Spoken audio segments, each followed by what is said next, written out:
লড়ে মুক্তি সেনা, তাদের কথা দেশের মানুষ কখনো ভুলবে না।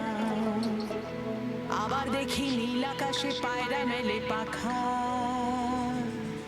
মা হয়ে যায় দেশের মাটি